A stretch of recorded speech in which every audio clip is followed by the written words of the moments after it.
DeVos. I'm not entirely convinced of this. It seems you're basing all of this on a lot of questionable speculation. Sagers. We see it happening. We actually have a working example, Alpha City. DeVos. But it still remains to be seen how it will play out on a larger scale. There is no certainty there. Having some success in a controlled, isolated environment like the Alpha City project is far different from implementing these theories on a national level. Sagers. Possibly, but Alpha City still stands as a success. Problems arise that need to be addressed, but they are being worked out. And it gives us, who are supporters of this party, real confidence that it can work and will work and work well on a national level. DeVos. It's still difficult for me to imagine the amount of volunteering you expect will happen in this system of yours. It seems to go against our nature. Sagers. It's not against our nature, it's against the tradition of our system. DeVos. I don't know about that. You can't really say it's the system, can you? There seems to be plenty of volunteer work happening right now in our current system. There are large organizations out there that depend on volunteers for their causes. Sagers. Exactly. Even in a money system, people volunteer for all kinds of projects that are personally fulfilling for them. And many times they devote much of their lives to these projects without the promise of monetary compensation. They don't do it for the money. They do it because they want to. They do it because it's something they feel strongly about and believe in. And logic dictates that this would certainly not decrease in a cooperativist environment, but would, for all intents and purposes, increase on a grand scale. Children being brought up in a cooperativist environment would not automatically be taught to expect compensation for their time. This concept would not be such an inherent fact of life as it is now.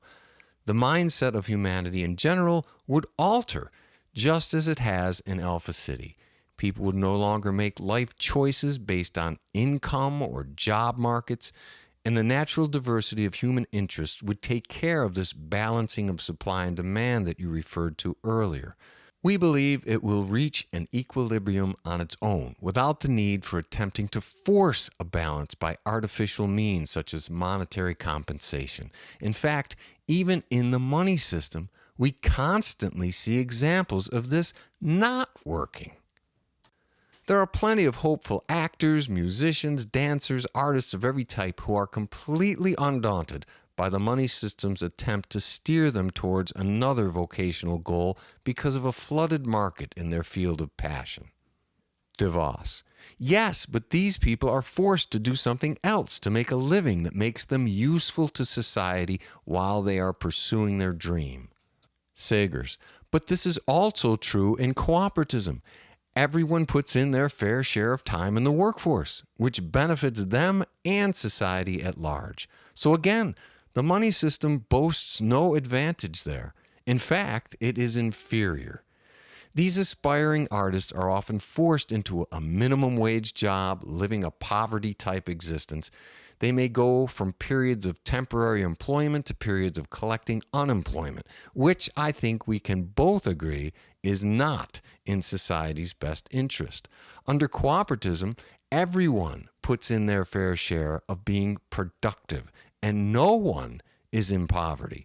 Everyone is free to pursue whatever dreams they wish. There is no welfare.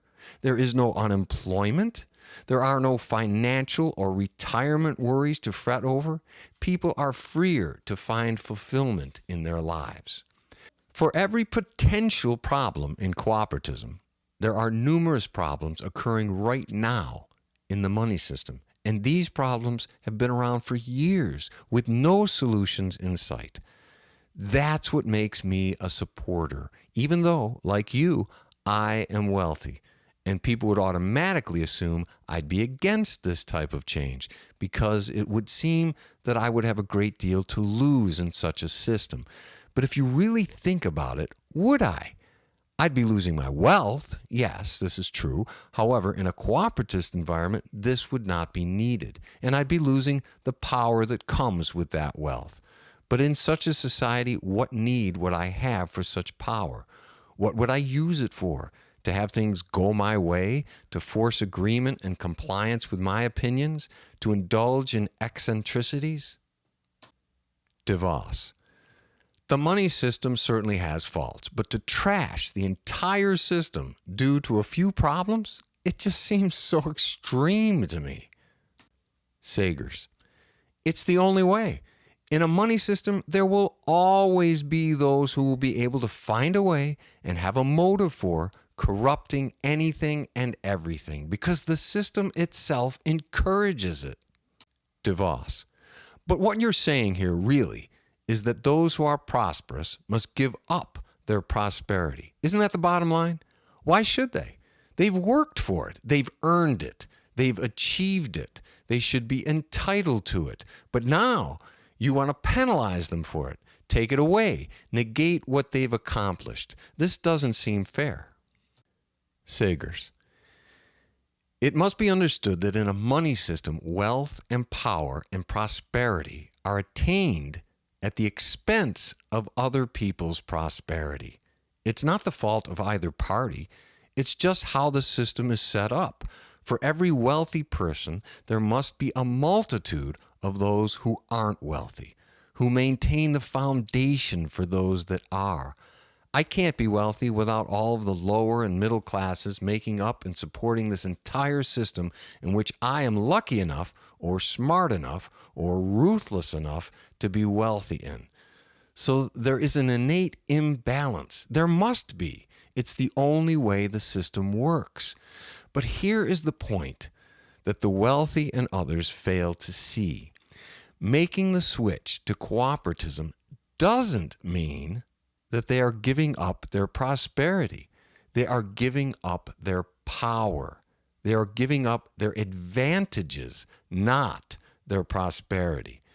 They are under the mistaken assumption that their power and advantage gives them prosperity. This is true in a money system, but not in cooperativism. Everyone prospers under cooperativism. This point comes up so often that I've memorized the definition of prosperity.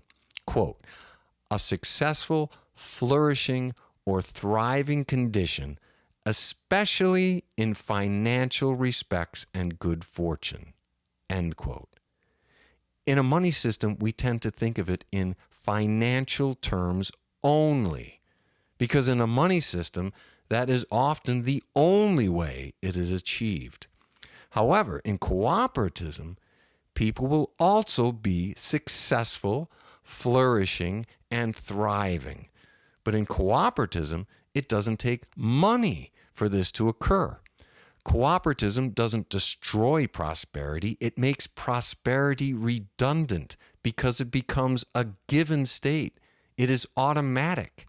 Everyone's needs are met, and they are living an abundant, happy, free existence. Everyone is prosperous. So the fear of losing one's prosperity under cooperativism has no validity.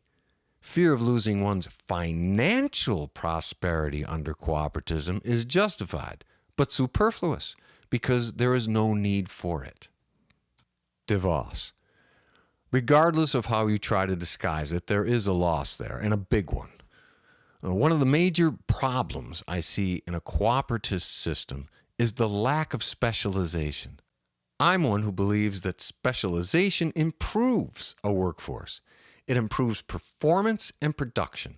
It helps all aspects of society to improve faster with less tendency to commit errors. The rotation system encourages just the opposite. Workers will be jumping around from position to position, never really getting a chance to master any of them. A workforce made up of jack of all trades. Sagers. Well, first of all, cooperativism would not discourage some sort of specialization in the workforce. It is true that workers would be required to rotate to some degree.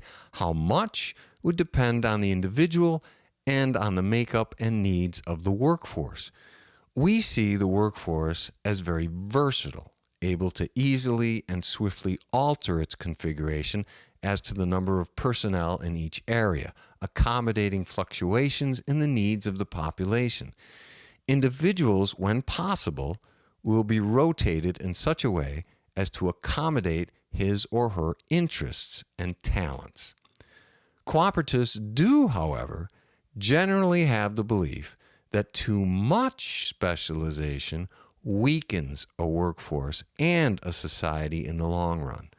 We feel it is important for the individual to be well-rounded and experienced in many positions, more in tune with the big picture, promoting more efficient teamwork.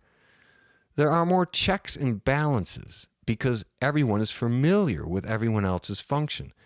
Everyone is included and involved.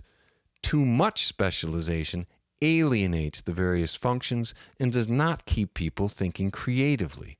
To be locked into doing the same thing for hours every day drains energy and turns people into clock watchers. Cooperatism is about the individual and making life satisfying. Individual fulfillment and individual needs are not sacrificed in favor of the group, as it is in, say, a communistic environment, nor are they sacrificed in favor of the corporation, as in capitalism. In cooperatism, the group benefits because in satisfying the group's needs, the individual is also served and, more importantly, freed. Competition and profit is why corporations prefer specialization. But without profits, without competition, without corporations, specialization loses the advantage it had. Young people in our current system are highly encouraged to choose a specialization early in life, making themselves valued in the job market, and then stay with that choice because they have found a niche that becomes progressively harder to abandon. People shouldn't need to be so locked into life careers because of money. A social system should be set up to accommodate and cater to the natural quirks and tendencies of human beings, individual human beings. It should be easier, not more difficult, to enjoy life to the fullest without restricting us or burdening us with complex laws, paperwork, and unwieldy bureaucracies and regulations. DeVos.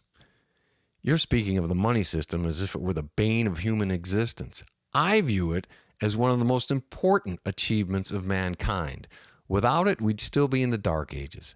It is responsible for giving humanity a fair and workable system within which people can function together to trade, acquire resources, fund new technologies, and coexist in some formatted, established, rational way, accomplishing the marvels that the human race has thus far achieved. Yet you seem to think we need to scrap it because it's somehow detrimental to humanity. Sagers. The money system did start out as a huge improvement, but it became overly complex, overly restrictive to the point of becoming burdensome and oppressive, controlling every aspect of our lives. We are no longer served by it anymore. We now serve it. It's time to build a new system, one in which we as a people are in control, one which lessens the burdens of everyday life by sharing the workload, one that is tailored to fit us, one class, human beings, normal citizens, the bulk of humanity, one that gives us the freedom to explore our true potential, one that does not harness us to a working class that is daily struggling to make ends meet. It's time to move on. Cooperatism gives people a more unrestricted flexibility without a cost to their lives. Cooperatism levels the playing field and ensures that everyone wins. We all benefit. No one is ever on the bottom. There is no bottom. And there is no top that you have to climb your way into in order to be happy and then continually be on your guard to protect your assets and interests. DeVos. Some may say that those who are on the bottom choose to be on the bottom. They choose to be a starving artist, for example. They could have just as easily chosen a business career and not been poor. Sagers.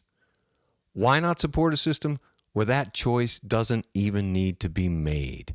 Choose a system where no one is poor and everyone gets to pursue their passions. That is the point.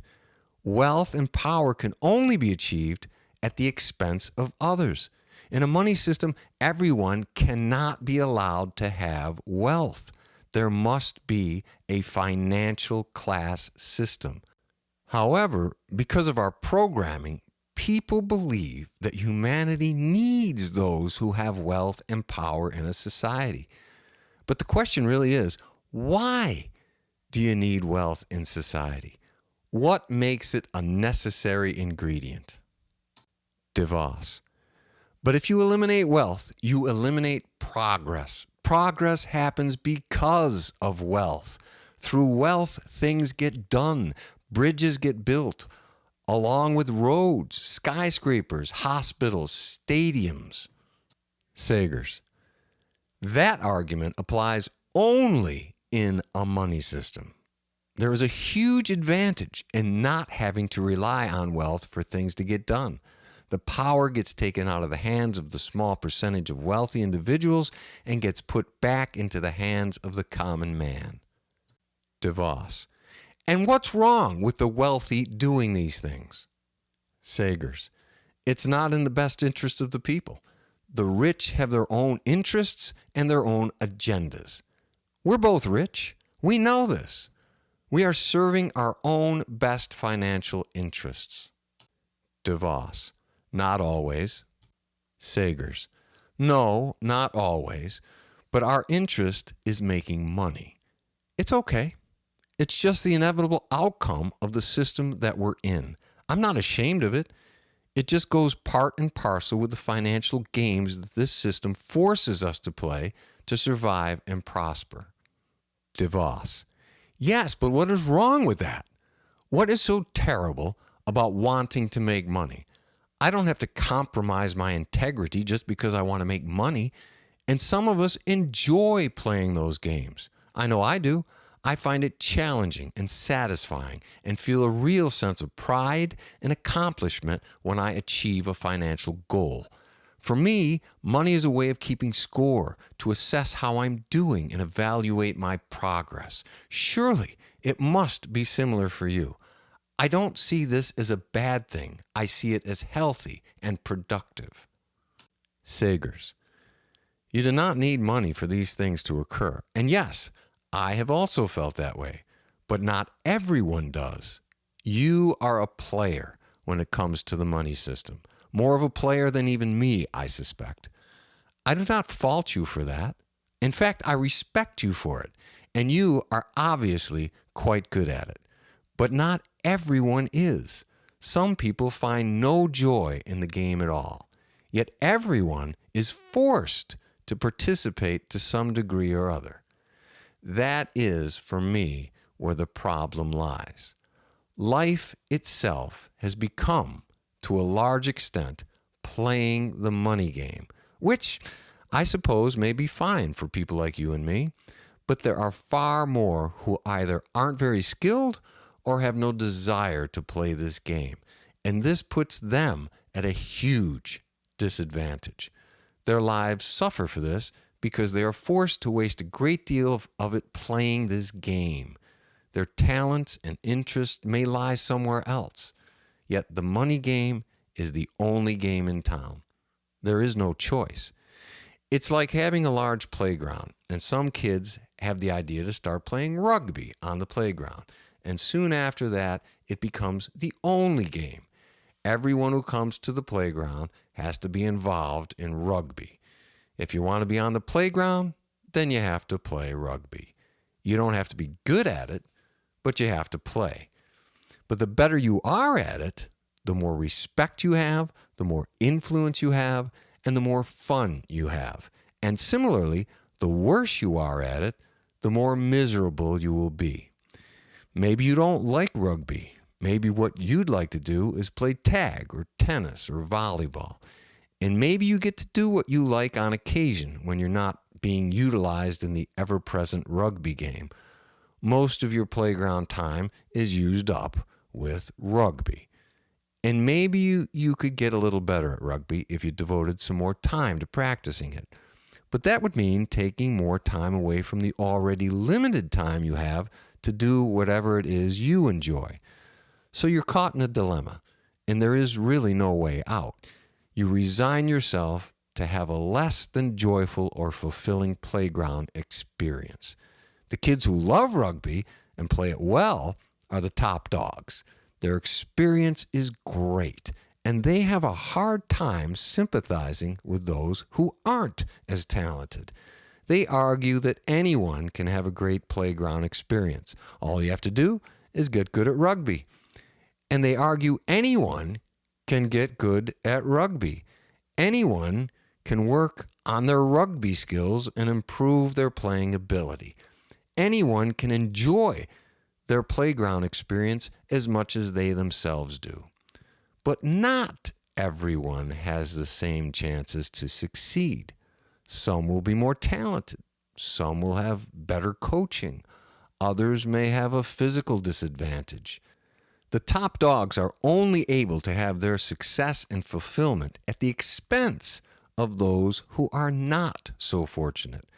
Without all the other players on the field, there would be no rugby game. So they are dependent on the other players. But the real question is, why do we have to play rugby? We can change it as a group. DeVos. Yes, but change it to what?